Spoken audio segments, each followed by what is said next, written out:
আসসালামু আলাইকুম গাইস, সবাই কেমন আছেন? তো আমার বড় আম্মু গ্রাম থেকে একটি বড় সাইজের তাল এনেছিল। তো তাল দিয়ে কি কি মজাদার পিঠা বানানো হয়েছে এটি আপনার সাথে শেয়ার করব। তো ভিডিওটা অবশ্যই শেষ পর্যন্ত দেখবেন।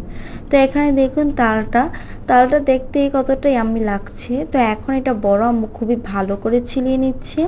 দেখুন উপরের অংশটা কিভাবে খুলে নিল, এরপর বাকি যে ছিলাটা ছিল এটা খুলে নিচ্ছে।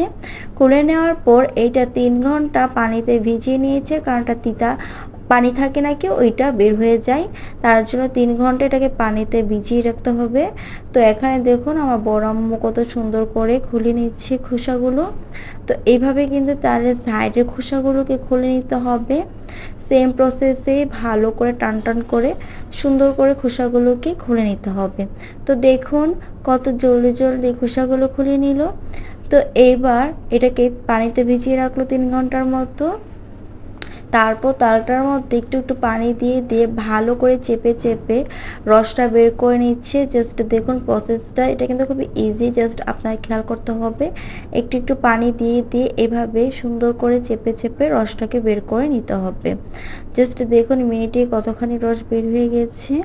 গ্রামের তাল বলে কথা। তো এভাবেই সুন্দর করে রসটা বের করার পর আমি একটি ছাঁকুনির সাহায্যে ভালো করে চেপে বাকি রসটাকে বের করা ট্রাই করছি। জাস্ট দেখুন কিভাবে প্রসেসটা ফলো করছি। এখানে বাকি উপকরণগুলো নিয়েছি।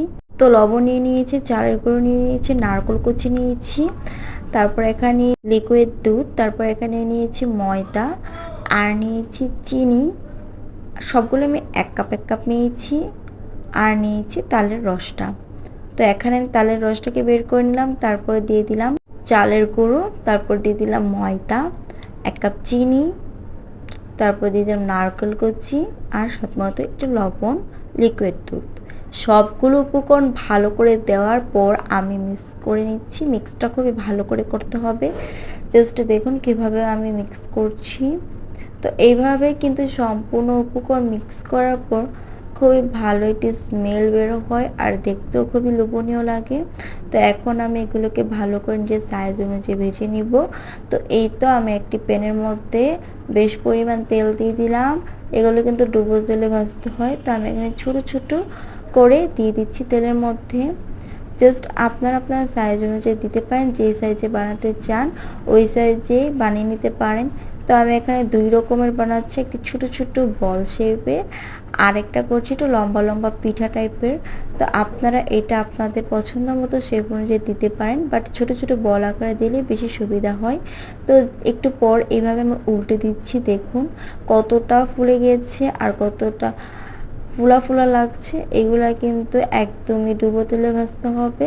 কিছুক্ষণ ভাজার পরে এমন ব্রাউন কালারে চলে আসবে, তখন সুন্দর করে উঠিয়ে নিতে হবে। কিন্তু আপনাকে খেয়াল রাখতে হবে যেন পুড়ে না যায়। তো এই তো আমার ভাজা হয়ে গিয়েছে। কালারটা দেখুন কী টাইপের এসেছে। তো এমন একটি রেডিশ ব্রাউন কালার হলেই কিন্তু উঠিয়ে নিতে হবে। তো এইবার আমি উঠিয়ে নিলাম। এবার আমি আরেক রকমের পিঠা টাইপের বানাচ্ছি। এই বড়গুলো আমরা অনেক পছন্দ করি, এটা খেলে খুবই ভালো লাগে। এই তো দেখুন বড়গুলো কতটা সুন্দর লাগছে, একদমই ফুলো হয়েছে, খুবই সফট এগুলো ভিতর থেকে।